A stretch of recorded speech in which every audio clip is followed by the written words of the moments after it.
ए भाई, जितने लोग कथा सुन रहे हो, कार्तिक महत्तम श्रीमद् भागवत को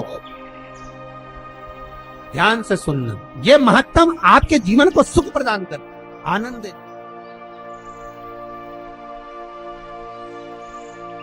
तो आप अपने जीवन में उतार कर रखना कि कार्तिक का महत्तम क्या है, कार्तिक की महत्वता क्यों बड़ी है, क्यों कहा जाता है कि दामोदर मास, क्यों कहा जाता है कि कृष्ण की आराधना करो, क्यों कहा जाता है कि नारायण की आराधना करो। और नाम तो कार्तिक है, नाम तो कार्तिक मास, अर्थात भगवान शंकर के पुत्र जिसने तारकासुर का संहार करा, यही कार्तिक के महीने में, तो इसका नाम दे दिया। इस महीने का नाम होगा कार्तिक मास। इस महीने का नाम होगा कार्तिक मास।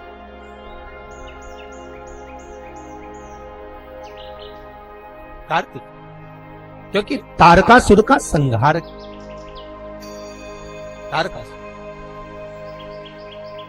महाराज। अब जब शिवजी के पुत्र के नाम से इस महीने को जोड़ा गया है, शंकर जी के पुत्र के नाम से इसको लिया गया है, तो फिर सारी कथा कार्तिक के महीने की तो शंकर को समर्पित होना चाहिए, शिव शरण की होना, पर नहीं।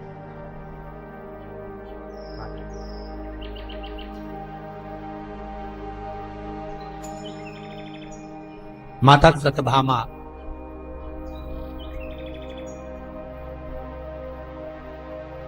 जो देव शर्मा ब्राह्मण के घर में चंद्र प्रभा के घर से जन्मी और गुणवती नाम उनका कहलाया है, गुणवती।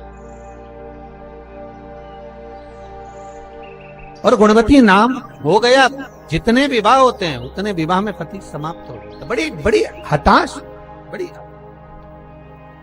कि भगवान कृष्ण और कार्तिक का संबंध क्या है, क्यों कृष्ण को कार्तिक का महीना प्रिय लगता है? क्योंकि भगवान कृष्ण की सर्व प्रिय रानी, भगवान कृष्ण की पटरानियों में सत्यभामा कार्तिक की पूजन कर कर कृष्ण को पाई थी, जो देव शर्मा के घर की बेटी थी,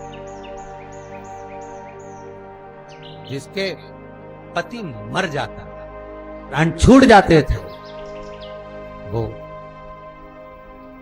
गुणवती जब देखो विवाह के बाद बेधप्य हो जाए, बड़ा चिंता व्यापी। आज मां चंद्र प्रभा ने कहा, बेटी कई विवाह तेरे करे पर तेरा पति नहीं। आज गुणवती एक सत्संग में पहुंच गई, किसी संत की शरणागति में, और संत तो संत हो, कार्तिक महत्तम का स्मरण। आज बेटी गुणवती अपनी मां चंद्र प्रभा से कहती है, मां मैं कुछ कहना चाहती। बोल मां, मुझे केवल इतना कहना है कि मां तू कह रही है कि अब तू फिर विवाह कर ले। मां मैं संत शरण में रहकर आई हूं, अब मैं विवाह नहीं करना चाहती। संसार में बार बार विवाह करा, पति ना रहा, क्या करना। चंद्र प्रभा ने कहा, बेटा क्या चाहती है? बेटा गुणवती कहती है, मां अब तो एक विवाह ऐसा करना है, वो इस जन्म में तो नहीं करूंगी, पर अगला जब मेरा जन्म हो, ये जन्म जैसा निकल गया निकल गया, जैसा सादा साथ जो चला गया चला, अभी जैसा निकल गया, पर अगला थोड़ा सुधर, अगला सब। मां एक विवाह ऐसा करूं कि ऐसे वर को क्या वरूं, जो जन्मे और मर जाए, वर वरूं म्हारा सांवरा, तुम्हारा चूड़ा अमर। मां अब मेरा मन है कि इस जन्म में तो विवाह नहीं करूंगी, इस जन्म में जिससे विवाह करना है उसको अपना बनाने के लिए साधना। आज लाभ पंचमी है,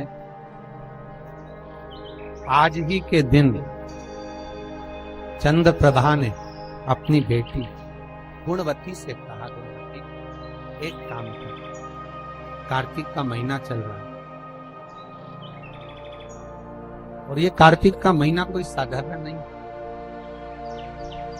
जो तारकासुर गुणवती से मां चंद्र प्रभा कर रही है, जो तारकासुर विश्व विजय प्राप्त कर गया था, देवता भी जिसके कारण घबराते, महाराज देवता भी जिसके कारण घबरा रहे हैं, उस तारकासुर का संहार भगवान शंकर के पुत्र कार्तिकेय ने करा।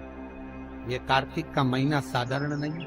इस कार्तिक के महीने में स्वयं षष्ठी देवी छठ माता ने पति को पाने के लिए साधना करी है, तो कार्तिक उनको मिले। ये कार्तिक के महीने में स्वयं भगवान कृष्ण के पुत्र जामवंती का पुत्र साम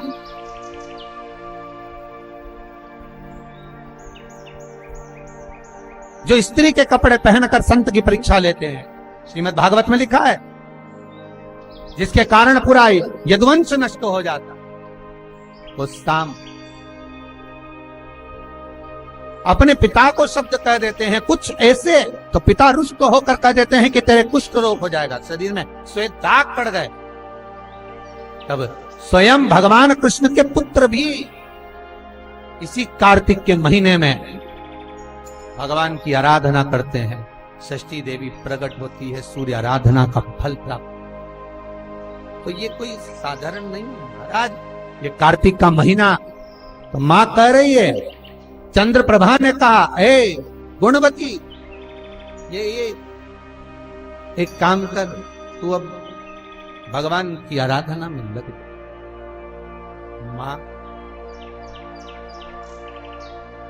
मेरी एक अभिलाषा, क्या ये बताओ कि मृत्यु ना हो ऐसा कौन सा भगवान?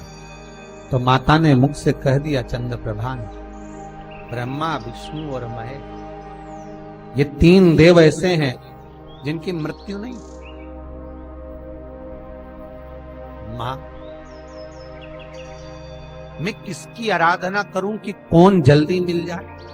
मां कहती है, कर ले भगवान ब्रह्मा की आराधना करना हो तो ब्रह्मा की कर ले, विष्णु की बने तो विष्णु की, और शिव की बने तो शिव की। तो इतने में तुरंत गुणवती ने देवऋषि नारद को बुलाया और गुणवती ने देवऋषि नारद से विनती करी, नारद देव मैं आपकी आराधना करता हूं। नारद जी बोले, मंत्र ले लो तुम तो अच्छे से जपो, बस फिर तो तुम्हें किसी को पति बनाना ही नहीं पड़ेगा। अगला जन्म क्या, 7 जन्म भी मिलेंगे तो कृष्ण ही तुम्हारा पति होगा, नारायण ही मिलेगी, भगवान विष्णु ही मिले, कोई दूसरा नहीं, जपो। और दे दिया मंत्र, ओम नमो भगवते वासुदेवाय। इतना भजन करा गुणवती ने, इतना भजन करा। भजन की प्रबलता इतनी थी कि लाभ पांचम के दिन से जो तप साधना में लगी, 7 नियम जो कार्तिक के थे, दीप लगाना, संयम रखना, विश्वास रखना, भूमि पर सोना, दलहन पदार्थों का त्याग करना, शरीर पर तेल ना लगाना, सात्विक प्रवृत्ति रखना, ये सारे नियम, दीप दान, तुलसी अर्चना सब करा। और उसमें भी प्रबल जो अर्चना करी उस सतभामा ने, उस गुणवती ने जो प्रबल अर्चना करी, वो एक कर क्या करा? उस गुणवती ने महाराज सूखी हुई तुलसा को घिसकर और चंदन का निर्माण सबसे पहले गुणवती ने कर दिया। खूब चंदन ढूंढने गई, नहीं मिला। एक जगह पर सूखी हुई तुलसा को जड़ को निकाला, सूखी तुलसा की जड़ को निकालकर उसको घिसकर उस चंदन का निर्माण भगवान के श्री मस्तक पर लगा। दीपदान करती, स्मरण करती, मारा। आया समय और वो गुणवती समय के अनुसार भगवान का स्मरण करते करते करते करते जब दिन निकले, देव दीपावली आ गई।